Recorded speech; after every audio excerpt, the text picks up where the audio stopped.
There's an ancient Chinese curse that loosely translates into, may you live in interesting times.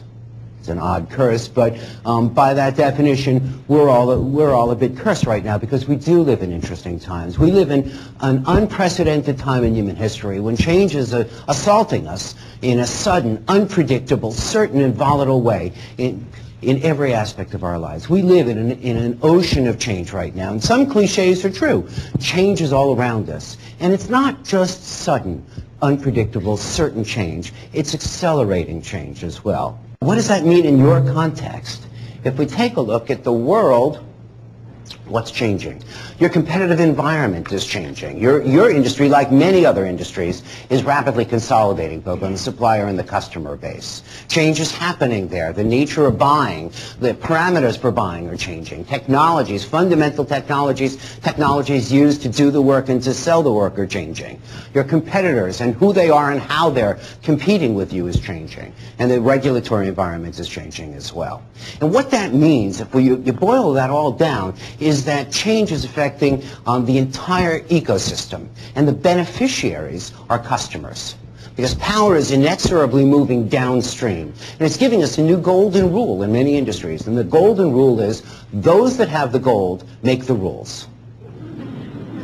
Because take a look at your industry. All the weak players are dropping out, dying off. Well, who's left are the best of the best. The strongest players are the ones who are left. And who benefits when there are a lot of strong competitors? It's the customers who those competitors are vying for. It's the customers who get power when there are very powerful suppliers competing for their attention. So the power is moving to your customers. You have to be good at change. You have to make change in how you work, how you sell, what you create. All of that has to be part of your core competence.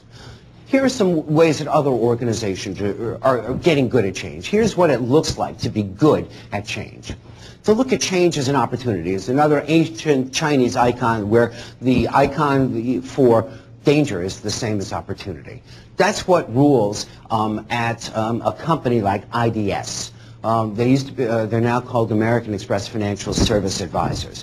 One of their mottos is, we want to be the company that puts ourselves out of business. Change in the buying habits of financial services gives us an opportunity to reinvent ourselves. Or Hewlett-Packard. How many generations of technology in the printer and cartridge business has Hewlett-Packard been the leader at? It's still the core of their company. Have they been afraid? Have they stuck with their core product? Or have they constantly reinvented the technology that provides printing and printing technology? They reinvent themselves. Other organizations are creating incredible new ways to make things happen out of nothing very quickly. Have any of you ever heard of the Spanish clothing company Zara? Z-A-R-A? They're part of Inditex, a $5 billion Spanish conglomerate. Their target market is typically 14-year-old girls. Zara can take an idea for a piece of clothing and get it from an idea to a retail shelf in 10 days. Think of GE, General Electric. 10 years ago, what was the core identity of General Electric? Locomotives and light bulbs. For the last couple of years, who have they been? They've been a television company, financial services. Where are they heading? Immelt is now taking them into the world of healthcare in a variety of positions. They've reinvented themselves. They are not so stuck, so fixated, so in love with where they've been that they can't dramatically change where they're going. So what does this mean for you? It means that it's not enough to have great products. You have a great product. That's not enough. It's not enough to have great processes in how you produce and sell and operate. It's not enough to have great people. I'm sure you're great people. I don't know you, but I've heard that you're all terrific. It's not enough to have great products, great processes, or great people. What you have to add on to that is a nonstop ability to change, because the world around you is changing. It's not enough to be good today. You have to continue to be good. You have to continue to reinvent yourself, because nobody's hands are strong enough to hold back the clock. Nobody can stop time from moving on. So it's the only response for the organization.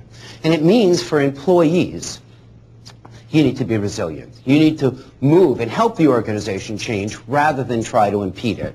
You need to be employees who never say that insidious phrase, "That's the way we've always done it." Sound familiar? That's the way we've always done it. It's a form of ancestor worship. And, you know, it's not, we have to be free from that tyranny of history. So what gets in the way of organizations getting good at change? Because it's easy to talk about change. We know it's not simple to do. So what gets in the way? For some organizations, just arrogance, thinking how wonderful you are. Any of you ever deal with the old IBM? Precursor IBM? Paragon of arrogance and self-complacency. Or risk aversion. You know, not willing to take risks because you're in a apparently safe position. Howard Johnson's. Any of you old enough to remember Hojos? If you go back to the 50s and 60s, Howard Johnson's was sitting on top of three potentially vast industries. They were sitting on top of the fast food, or what passed for fast food at the time. They were sitting on top of the roadside industry, and they were sitting on top of the ice cream industry. They were the first to have more than 3 flavors. Right, it is true. Where's Hojo today? You know, they were sold for the 6th time recently for about $200 million. Why? Turns out that the management team of Howard Johnson's had an extreme risk aversion. They're unwilling to take on any debt whatsoever to fuel an expansion. And so in the 50s and the 60s, as the U.S. highway system was dramatically expanding and new major highways were being constructed, they weren't willing to borrow the money to fuel an expansion. They wanted to stay in their safe position, safe, known, comfortable position. And meanwhile, an entrepreneur named Ray Kroc out in San Diego decided he'd borrow up to the hilt and build a small chain called McDonald's, you know, which toppled it.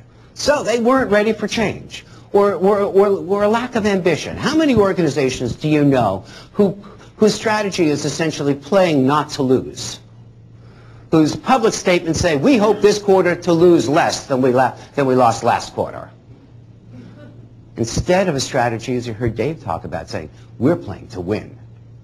We don't just want to survive. We just don't want to do better. We're playing to win. Our strategy is not just to win here or there. We want to win everywhere. We just don't want to win. We want to beat Amdocs." That's the difference from an organization playing not to lose. Or another way to win, to lose, is denial, or rationalization. Kmart's a great example of that. In 1990, Kmart was twice the size of Walmart. Twice the size. In 2001, 30% of Walmart's customers drove past a Kmart on their way to shop at Walmart.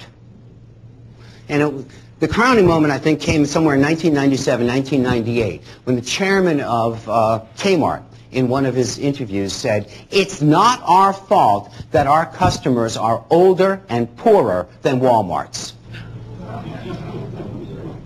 It's not our fault." Wah. He probably said it in a more whining way. Many organizations are bad at change because they're intolerant of mistakes. There was a large utility up in the northern Midwest that was having all kinds of problems, and so they hired some sociologists, people who just got off the plane from studying Aborigines or something, to study some of their fundamental behaviors within this utility. And they found a couple of underlying rules that was fascinating. One of the rules they found was that in that organization, good news rapidly moved up, but bad news was always hidden. Why? It turned out that that organization had an old myth that the messengers were shot. When people were asked, "Give me the name of a messenger who died," nobody could come up with one. But in that organization, habitually, reflexively, it was not in the policy manual, high bad news. But that's what they did. Now, you heard Dave talk about this earlier. I would say that bad news is some of the best information you're ever going to get. Because bad news gives you feedback on something that you can improve. Bad news gives you feedback on something that you can fix or do better. Bad news is instant information that you can put to use to get better at what you're doing.